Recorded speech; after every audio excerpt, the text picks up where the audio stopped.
Gold trusted gold buyers మీరు తాకట్టు పెట్టిన బంగారాన్ని విడిపించి ఈ రోజు ఉన్న మార్కెట్ ధరకు కొనబడును.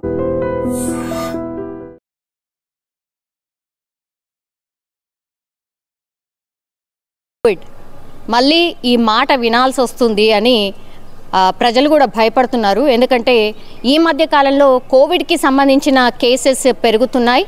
అది మన దగ్గర కాదు, థాయిలాండ్, సింగపూర్ ఇట్లాంటి ప్లేసెస్లో కోవిడ్ కేసెస్ నమోదవుతున్నాయి అన్నటువంటి వార్త వచ్చిన తర్వాత అమ్మో ఈ మహమ్మారి మళ్ళా మన దగ్గరకు వస్తుందా, కోవిడ్ మళ్ళా మన దగ్గరకు కూడా ఎంటర్ అవుతుందా, ఇట్లాంటి చర్చ అయితే కామన్గా మాట్లాడుతున్నటువంటి పరిస్థితి. 2020లో ఎప్పుడైతే ఇది స్టార్ట్ అయిందో అప్పుడు లాక్డౌన్ అనగానే భయంతో వణికిపోయే వాళ్ళం. ఎందుకంటే ఆ తర్వాత జరిగినటువంటి పరిణామాలు మనందరికీ తెలిసిందే. చాలా వరకు జాబ్స్ పోయాయి, అట్లాగే ఫైనాన్షియల్గా చాలామంది లాస్ అయిపోయిన పరిస్థితి, అట్లాగే జాబ్స్ లేక ఇట్లా రకరకాలుగా ఎన్నో ఇబ్బందులు, అంటే హెల్త్ వైజ్గా కావచ్చు, దాని తర్వాత వెల్త్ వైజ్గా అంటే డబ్బు విషయంలో కావచ్చు, ఇట్లా చాలా ఇబ్బందులు అయితే పడ్డాం మనం అందరం. ఎగైన్ మళ్ళా ఈ కోవిడ్ మళ్ళీ వచ్చింది.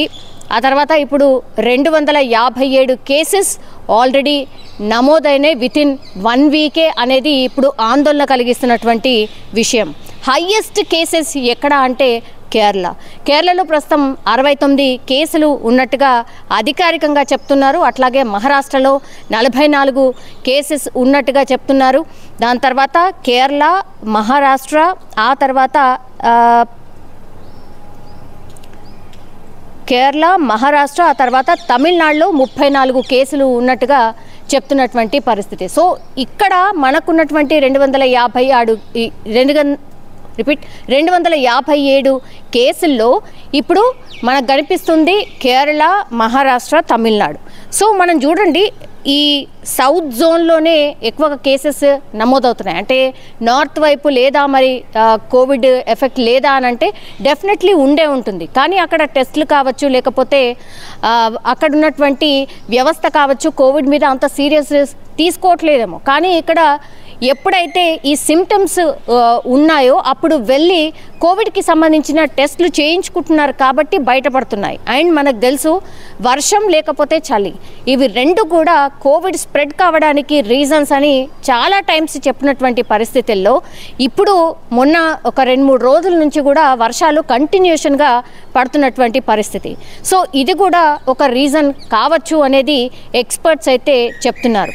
అగైన్ కోవిడ్కి సంబంధించిన కేసెస్ పెరగడానికి ఇంకో రీజన్ ఏంటంటే వెదర్ ఒక్కటే కాదు, ఆ తర్వాత మిగతా దేశాలు, ఇప్పుడు థాయిలాండ్ కావచ్చు, చైనా కావచ్చు, లేకపోతే సింగపూర్ కావచ్చు, అక్కడి నుంచి ట్రావెలింగ్ ఉంది. అంటే అక్కడ నుంచి ఇటువైపు వస్తున్నారు కాబట్టి వాళ్ళు కూడా వన్ ఆఫ్ ది రీజన్ ఈ స్ప్రెడ్ కావడానికి. సో ఎక్కడ కూడా మనం ట్రావెల్ని బ్యాన్ చేయలేదు, అక్కడ వాళ్ళు ఇక్కడికి వస్తున్నారు, ఇక్కడ వాళ్ళు అక్కడికి వెళ్తున్నారు. కాబట్టి ఈ స్ప్రెడ్డింగ్ అనేది ఆపాలి అని అంటే ఎప్పుడైతే ఒక దేశంలో కోవిడ్కి సంబంధించిన ఇన్ఫెక్షన్ స్ప్రెడ్ అయింది అనే వార్త వచ్చిన తర్వాత ట్రావెల్ బ్యాన్ చేయడమో, అక్కడి వాళ్ళు ఇక్కడ రాకపోవడమో చూసుకోవాలి. కానీ ఆ వ్యవస్థ లేదు కాబట్టి స్ప్రెడ్డింగ్ అనేది డెఫినెట్లీ ఉంటుంది. ఇప్పుడు భారత్లోకి ఎంట్రీ కూడా ఇచ్చింది. 257 కేసులు ఇప్పుడు మన దగ్గర ఉన్నాయి. అంటే అధికారిక లెక్కల ప్రకారం 257, కానీ ఇది డబుల్ ఆర్ త్రిబుల్ కూడా ఉండే ఛాన్సెస్ ఉన్నాయి. ఆ తర్వాత చాలామంది కూడా సిమ్టమ్స్ ఉన్నప్పటికీ కూడా సొంతంగా మెడికల్ షాప్కి వెళ్ళి కోవిడ్ ఆల్రెడీ ఎక్స్పీరియన్స్ చేసి ఉన్నారు కాబట్టి పెద్ద ప్రాణాంతకం కాదు.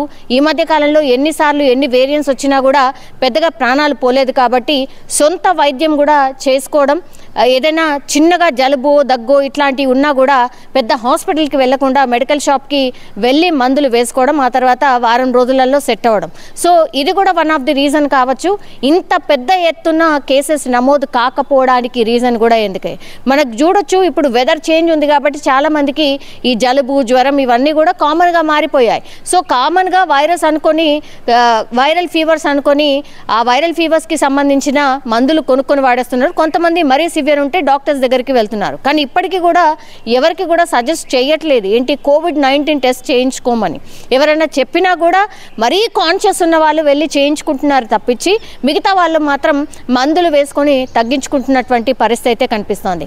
కానీ ఇక్కడ మన దగ్గర ఎప్పుడైతే కోవిడ్-19 ఎంటర్ అయిందో పెద్దగా ప్రజలు కూడా ఏం రియాక్ట్ కావట్లేదు. కానీ ఒక్కసారి మన దేశంలో ఒక 2 మరణించారు అన్నటువంటి వార్త వచ్చిన తర్వాత మాత్రం చాలామంది భయపడిపోతున్నారు. మళ్ళీ ఏంటి ఈ డెల్టా వేరియంట్ లాగా ఏమన్నా ఈ వేరియంట్ కూడా అతి డేంజరస్ వేరియంటా ఏంటి అనేది కూడా పెద్ద ఎత్తున చర్చ అయితే స్టార్ట్ అయింది.